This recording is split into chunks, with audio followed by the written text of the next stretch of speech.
Jai Hind everyone. My name is Mithilesh Sahu and I welcome you on our YouTube channel NCC Way. अगर आप NCC A, B, C certificate exam के लिए तैयारी कर रहे हैं तो ये वीडियो आपके लिए बहुत ही इम्पोर्टेंट होने वाला है।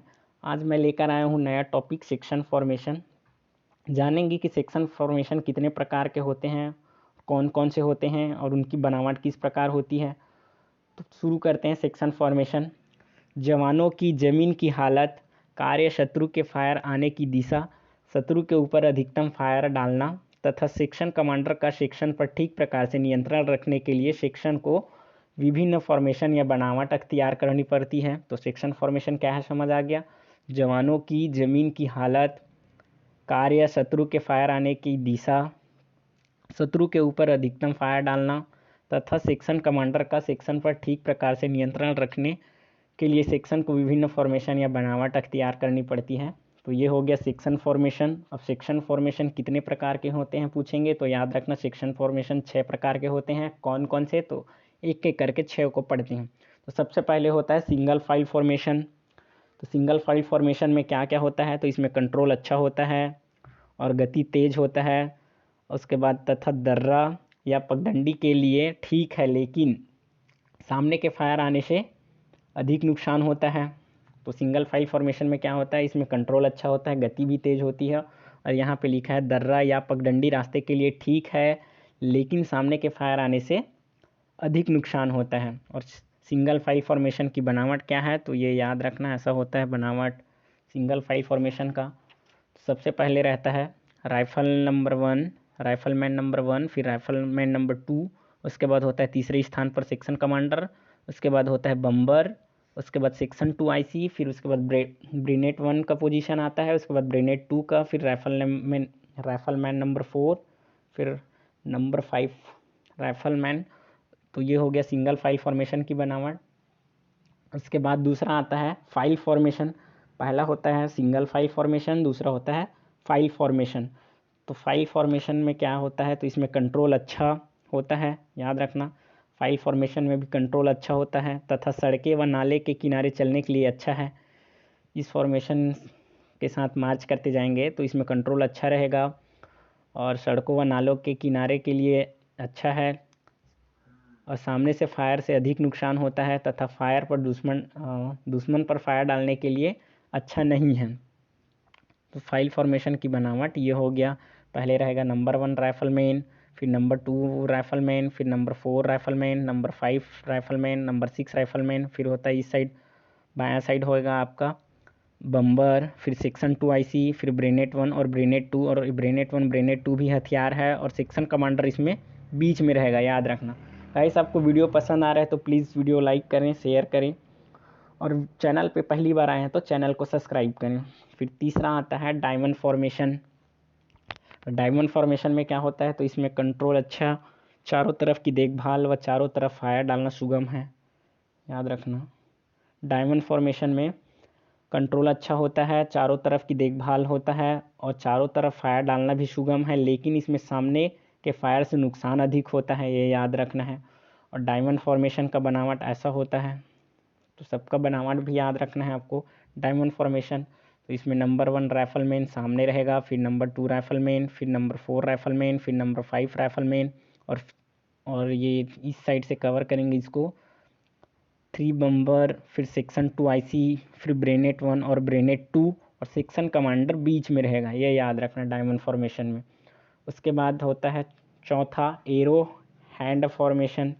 Arrow head formation. अब कैडेट्स यहाँ पे मिस्टेक ये करते हैं कि एरो हैंड फॉर्मेशन लिखते हैं, बहुत से कैडेट्स एरो हैंड फॉर्मेशन लिखते हैं, एरो हैंड यहाँ लिखते हैं तो ये गलत होता है, हैंड नहीं होता, एरो हेड फॉर्मेशन होता है, याद रखना है आपको। तो एरो हेड फॉर्मेशन में क्या होता है, गहराई अच्छी होती है, सामने के फायर से कम नुकसान होता है, याद रखना। एरो हेड फॉर्मेशन में गहराई अच्छी होती है, सामने के फायर से कम नुकसान होता है, फायर अच्छा डाला जा सकता है। 3 चीज़ें याद रखना। एरो हेड फॉर्मेशन में गहराई अच्छी होती है, सामने के फायर से कम नुकसान होता है और फायर अच्छा डाला जा सकता है। खुले मैदान में चलने के लिए ठीक है लेकिन इसमें कंट्रोल कुछ हद तक कम रहता है, ये याद रखना। एरो हेड फॉर्मेशन में गहराई अच्छी है, सामने के फायर से कम नुकसान होता है, फायर अच्छा डाला जा सकता है और खुले मैदान में चलने के लिए ठीक है, लेकिन इसमें कंट्रोल कुछ हद तक कम रहता है। तो इसकी बनावट कैसा होता है देख लो। नंबर 1 राइफलमैन सामने रहेगा, फिर नंबर 2 राइफलमैन, फिर नंबर 4 राइफलमैन, नंबर 5 राइफलमैन, उसके बाद 6 नंबर राइफलमैन और सेक्शन कमांडर बीच में फिर से रहेगा और इस साइड रहेगा बायां साइड आपका बम्बर। उसके बाद सेक्शन 2 आईसी, फिर ब्रिनेट 1 और ब्रिनेट 2। तो ये हो गया एरो हेड फॉर्मेशन का बनावट।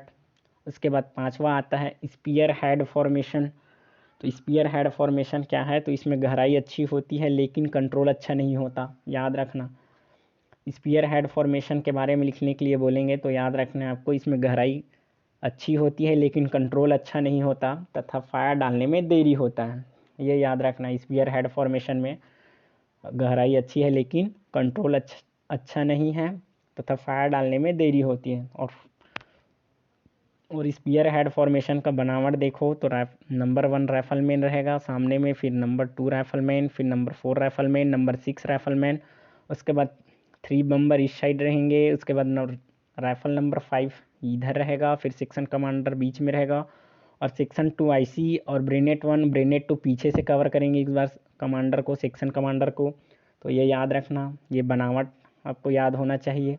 स्पीयर हेड फॉर्मेशन में क्या है तो इसको ये याद रखना है। उसके बाद इसका बनावट कैसे क्या होता है पूछेंगे तो ये याद रखना है आपको। उसके बाद लास्ट आता है extended line formation. Extended line formation छठा होता है एक्सटेंडेड लाइन फॉर्मेशन।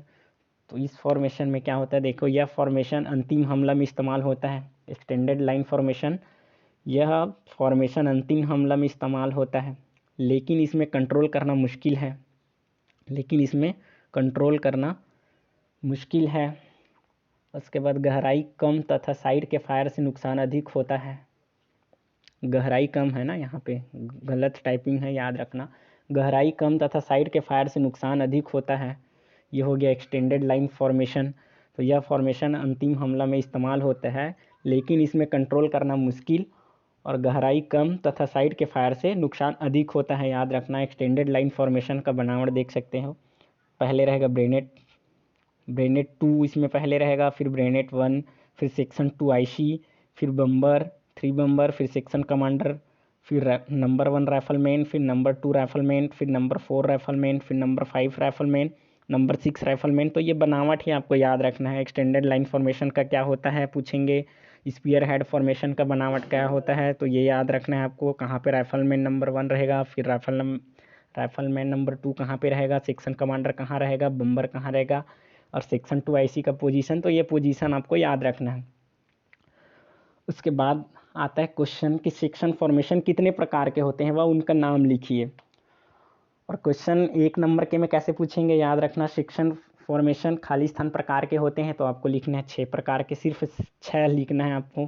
तो 1 नंबर के सवाल ऐसा बनता है, सेक्शन फॉर्मेशन कितने प्रकार के होते हैं तो आपको लिखना है 6 प्रकार के होते हैं। और उनके नाम कौन कौन से हैं तो ये हो गया, आपको नाम याद रखना। सिंगल फाइल फॉर्मेशन, फिर फाइल फॉर्मेशन, फिर डायमंड फॉर्मेशन, फिर arrow head formation, spear head formation और एक्सटेंडेड लाइन फॉर्मेशन। तो ये 6 प्रकार के नाम हो गए। और सब किसी का विवरण लिखने के लिए पूछा जाता है, जैसे सिंगल फाइल फॉर्मेशन को समझाए तो इसका सिंगल फाइल फॉर्मेशन में क्या क्या होता है तो अभी पढ़े हैं वो सब चीज़ लिखना है। उसके बाद उसका बनावट, जो पोजीशन होता है, पहले कौन सा रहता है, फिर दूसरा कौन रहता है, फिर तीसरा कौन रहता है, फिर सेक्शन कमांडर का पोजीशन कहाँ रहता है, तो ये सारा चीज़ लिखना रहता है। गाइस वीडियो पसंद आया तो प्लीज़ लाइक करें, अपने फ्रेंड्स के साथ शेयर करें और चैनल पर पहली बार आए हैं तो चैनल सब्सक्राइब करें। मिलते हैं अगले वीडियो में, तब तक के लिए जय हिंद।